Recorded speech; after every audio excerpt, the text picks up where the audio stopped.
कि जो अहिरानियां हैं वो हमारे साथ में मौजूद हैं।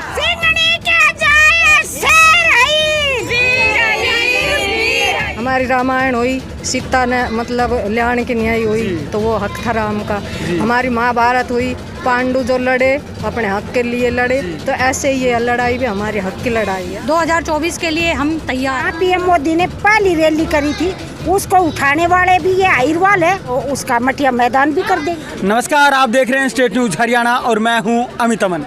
आज एक बार फिर से मजमा लगा है और मजमा लगा है अहीर रेजिमेंट के वीरों का और छतरानियों का। और यहाँ जो छतरानियाँ हैं उनको आप देख सकते हैं, उधर आप जो येलो फ्लैग्स हैं वो भी आप देख सकते हैं जो कि अहीर रेजिमेंट के लिए ही बनाए गए हैं। और वहीं पे आज हम मौजूद हैं। गुडियानी ये जगह है जो कि रेवाड़ी ज़िले के अंदर ही आता है और एक बार फिर से अपनी लहर पे दोबारा से आता जा रहा है। ये आंदोलन, ये मुहिम अब फिर से अपनी जो तेज़ी है, गति है वो पकड़ने लगा है। और यहाँ अब आप देख सकते हैं कि जो अहिरानियाँ हैं वो हमारे साथ में मौजूद हैं। अब ये इस आंदोलन को लेकर के क्या अपने विचार रखती हैं वो आपके सामने रखेंगी। मैम, आप बताएं कि आप आज लोग इकट्ठा हुए हो यहाँ पे और अहीर रेजिमेंट की जो मुहिम है वो काफ़ी समय से चल रही है, तो आज आप लोगों ने यहाँ पे पहुँच करके क्या कुछ मंथन किया है? आज हमने यही मंथन किया है कि अब ये जो पार्षद के जिला पार्षद के इलेक्शन आ रहे हैं, तो अब हम ये चाहेंगे कि सभी अहीर भाई, जो हमारा एक नारा था, अब हम उसे मतलब कि अपने काम में लाके दिखाएंगे कि वोट वही पाएगा जो अहीर रेजिमेंट बनाएगा। तो ये हमारे लिए एक बहुत ही अच्छा मौका है जो हम अब सब एकजुट होकर अपनी वोट की ताकत दिखाएंगे और बीजेपी सरकार को ये बात बताएंगे कि आप 2024 के लिए हम तैयार हैं। अब आप हमसे वोट तभी पाओगे जब हमारी इस मुहिम पे जो हमारा साथ दोगे, बात करोगे, और उस बात करने से बात नहीं बनेगी, उस चीज़ को आप करके दिखाओगे। अच्छा, महिलाओं की तादाद अब लगातार बढ़ती जा रही है, तो इस पे क्या कहेंगे? क्या जाग चुकी है महिलाएं? देखो, महिलाएं जाग चुकी हैं और जाग ही नहीं चुकी हैं, अब हमारे समाज के पुरुषों को जगाने का काम भी कर रही हैं। क्योंकि देखो, जिस घर की औरत बीमार पड़ जाती है वो पूरा परिवार बीमार होता है। तो अब हमारी महिलाओं ने ये बात सोच ली है, पुरुष तभी घर से निकलेगा जब वो घर से निकलेंगे। तो अब समाज की औरतें जागरूक हो गई हैं, तो हम समझ सकते हैं कि अब ये एक जन सैलाब बढ़ता जाएगा। बहुत बहुत धन्यवाद मैम। आप बताएं, आप लोगों को अहिरानियाँ भी बोला जाता है, छतरानियाँ भी बोला जाता है, तो आप लोग जब यहाँ पे जेंट्स जो पुरुष हैं वो यहाँ पे पहुँचे हुए हैं, वो यहाँ पे आते हैं, तो उनके साथ में आप लोग भी आते हैं यहाँ पे, तो आप लोगों के दिल में क्या जोश होता है? मैं अमन जी आपको बताऊं, बोला नहीं जाता, हम अहिरानियाँ हैं जी, हकीकत में जी। जो हमारी अहिरानियों ने हमारी जो बुजुर्ग मान सम्मान के योग्य, जिन्होंने वीरों को पैदा किए, उन शेरों को पैदा किया जिन्होंने चीनियों के छक्के उड़ा दिए।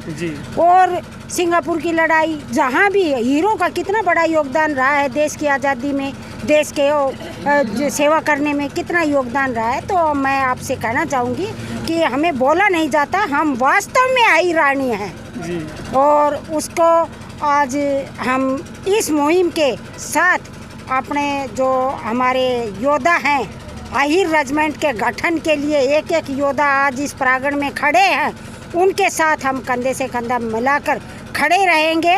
और अपने बेटों के लिए हमें अब उस फौज के अंदर किराए का मकान मंजूर नहीं, हमें खुद का अपना मकान चाहिए और वहाँ हमारे लाडले शान से बैठे और कंधों पर अहीर का नाम हो। अहीर रेजिमेंट जब हमें मिलेगी तो हमारे बेटों के कंधे पर नाम होगा कि अहीर जा रहा है, अहीर आ रहा है।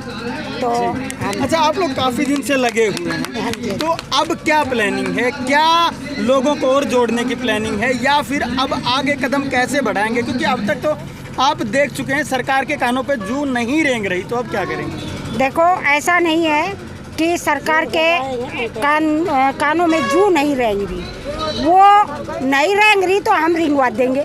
ये वही अहिरवाल है, जहाँ पीएम मोदी ने पहली रैली करी थी, उसको उठाने वाले भी ये अहिरवाल है और इसको 2024 में बैठाने वाला भी यही है। और अगर उन्होंने हमारी अहीर रेजिमेंट की मांग पूरी कर दी, हमें ये अहीर रेजिमेंट हमें सौंप दिया, हमारे गठन कर दिया, तो हम उसको फिर सिर माथे बैठा लेंगे, और अगर नहीं किया तो उसका मटिया मैदान भी कर देंगे। बहुत बहुत धन्यवाद जी। आप लोग यहाँ पे महिलाएं इकट्ठी हो रही हैं इतनी ज़्यादा मात्रा में, तो क्या आगे और भी आएंगी? हाँ, महिलाओं की संख्या ज़्यादा बढ़ेगी और ये लड़ाई है अपने सम्मान की, अपनी पहचान की। ये जगह जगह पर जो धरना रखा जा रहा है तो इसमें महिला की तादाद बढ़ती जा रही है, भाई लोगों की तादाद बढ़ रही है और आगे और भी ज़्यादा बढ़ेगी। और अपने हक की लड़ाई है, हक की लड़ाई लड़नी भी चाहिए। हमारी रामायण हुई, सीता ने मतलब ल्याण की न्याय हुई तो वो हक था राम का। हमारी महाभारत हुई, पांडु जो लड़े अपने हक के लिए लड़े, तो ऐसे ही ये लड़ाई भी हमारी हक की लड़ाई है और लड़ना चाहिए और लड़ेंगे। कृष्ण दादा साथ है तो डरने की क्या बात है। बहुत बड़ी बात है, लेकिन ये अहिरानियाँ, ये छतरानियाँ आज एक बार फिर से रण में खड़ी हैं और इस रण से ये अपने हक को मांगने के लिए तैयार हैं। अब इनका जो हक है वो है अहीर रेजिमेंट, और वो कब तक सरकारें इनके लिए बनाती हैं वो भी इन्होंने बता दिया है कि अब की बार तो इन्होंने मोदी को यहाँ से जिता करके प्रधानमंत्री बना दिया है, लेकिन अगर उस कुर्सी पर बिठाना जानते हैं तो उतारना भी ये लोग जानते हैं। और अगर अहीर रेजिमेंट का गठन होता है तो फिर से मोदी को सर माथे पर बिठाया जाएगा, ये भी इन्होंने कहा है। नमस्कार, धन्यवाद, जय हिंद, जय भारत।